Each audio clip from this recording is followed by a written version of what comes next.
On this week's show, the Georgia Southern Eagles win another Sun Belt baseball series. We'll also let you know where the Georgia Southern golf team is heading for the NCAA Regionals. All that and more as we welcome you inside the Eagles Nest.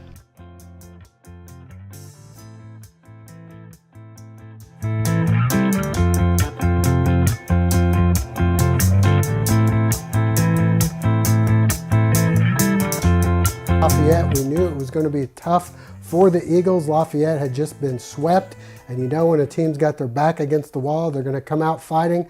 But the Eagles were able to, once again, they lost the Friday game, but come back with some solid pitching actually for the most part all 3 days. I know Chase Cohen maybe got a little banged up, but the bullpen came through once again. And then on Sunday, another great effort on the mound, and you also get 5 home runs. So congratulations to the Eagles, who don't gain any ground in the conference, but still have the best record overall in the Sun Belt. Well, I think that this weekend went a long way to really announcing to the rest of the league that you have to consider Georgia Southern as one of the names that might be able to walk away with this tournament here in a couple weeks, especially considering the Eagles will have maybe not the last ups in every game, but they will have the home field advantage of getting to sleep in their beds, being used to the confines of J.I. Clemens Stadium, but more importantly, just a great and impressive showing down there in Lafayette. They don't lose many series down there. The first one in over a calendar year, I believe, for the Raging Cajuns. On the other hand, you mentioned a series win. Not only that, but a road series win. That's 14 consecutive Sun Belt Series wins on the road for the Eagles. So they've certainly proven that they can do it away from home. And as you mentioned, just solid pitching once again, very similar to the Coastal Carolina series that we saw, not only in that they lost on Friday and then came back to win the series, but that the bats really quieted, but they didn't get down on themselves. They came back in the weekend and once again pounded out some hits, and that bullpen was there to lock it down. Yeah, and you had Seth Schumann getting his first Sun Belt start, picks up a victory. He's 5-0 on the season. You had Evan Challenger pitch another great game despite a loss there on Friday when the bats couldn't get going, and they lost, only getting 2 hits in the game. Chase Cohen, who's been pretty solid throughout the year, gives up a few, but then again, the bullpen comes in and they shut down Lafayette's bats and were able to help secure the victory. And you mentioned the Eagles win on the road 2 of 3 against the defending national champs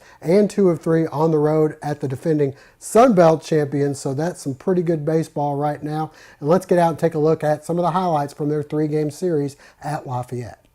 Georgia Southern on the road at Louisiana Lafayette, the first of a 3-game series on Friday, and scoreless through 4 until Kenan Fontenot hits the home run here. The 2-run blast puts the Cajuns in the driver's seat. An inning later, runners on for Bryn Conrad.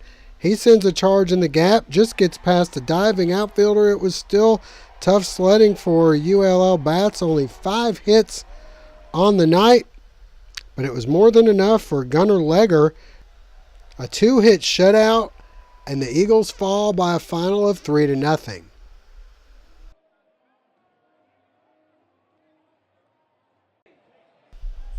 Game 2 between Georgia Southern and Lafayette Saturday. The Eagles out to a 3-0 lead, but Lafayette responds. Steven Sensley puts a charge into this one, the 3-run shot, and we're tied at 3-all. The Eagles come back, though, in the top of the 6th. Runners on the corners, and C.J. Brazel singles through the left side. The Eagles tack on 2 more to make it 6-3. The Georgia Southern bullpen doing a great job in relief of Chase Cohen, shutting the Raging Cajun bats down. A 1-run game in the bottom of the 9th. Landon Hughes in for the save, and he gets it done, his 7th save of the season, and the Eagles win by a final count of 6-5.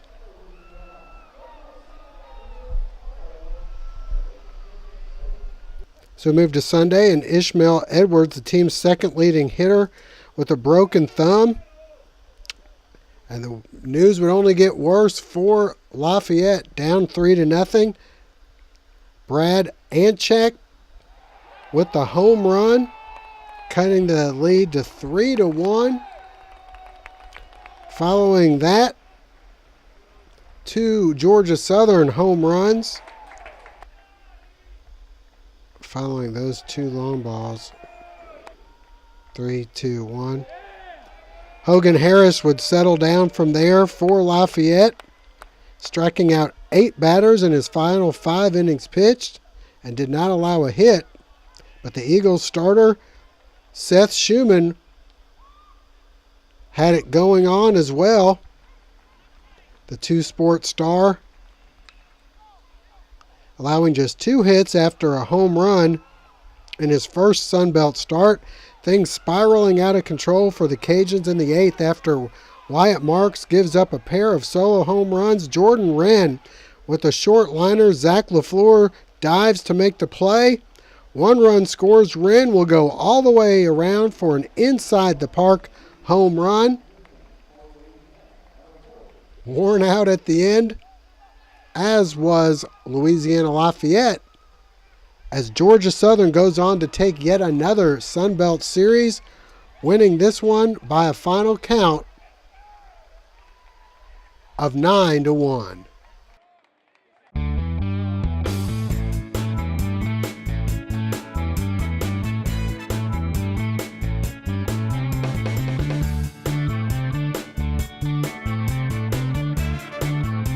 Hey, Miss Thompson, everything's fine. It's going to be no problem. I'll have you done in a few minutes. My name is Paisley Nordhoff, part owner of Complete Car Care, and I want you to come see me.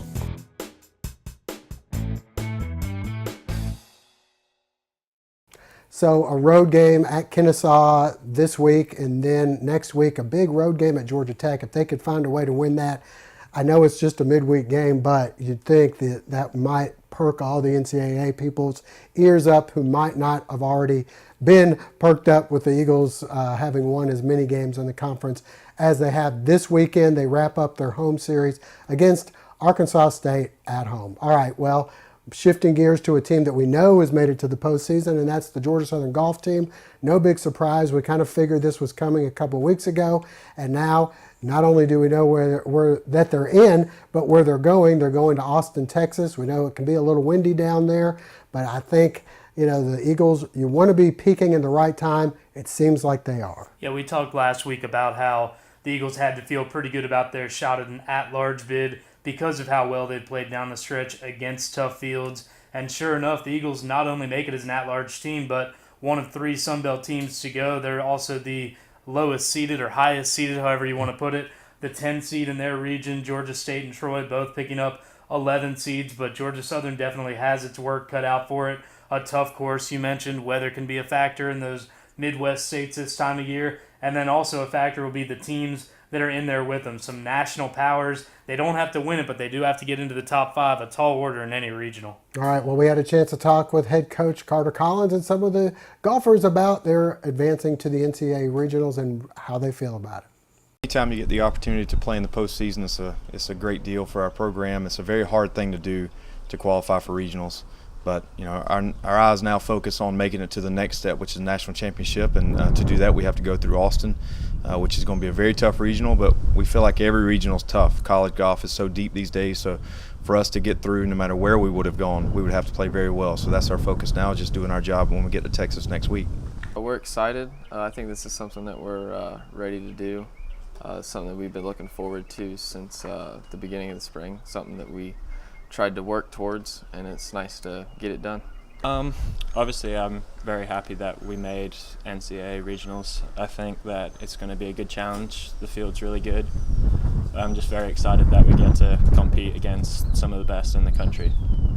Well, notably, the Sun Belt All-Conference team came out, and Jake Story was named the Conference Player of the Year. Stephen Fisk and Archer were both named to the first and the second teams individually. They're going to need that other fourth score to come out, and they've had some different guys who've shown up. So hopefully when they get down there, still got a little time, but when they get down there, hopefully they can get a nice team effort. All right, well, one final note, Georgia Southern softball team has a play-in game as the time when we shoot this on Wednesday. Haven't gotten underway. By the time it airs on Friday, you'll already know where they are and how they've done. We wish them good luck, and we'll let you know how they do next week. But for now, that'll wrap things up. For Mike Anthony, I'm Josh Aubrey. Thanks for joining us. Hope to see you again next week.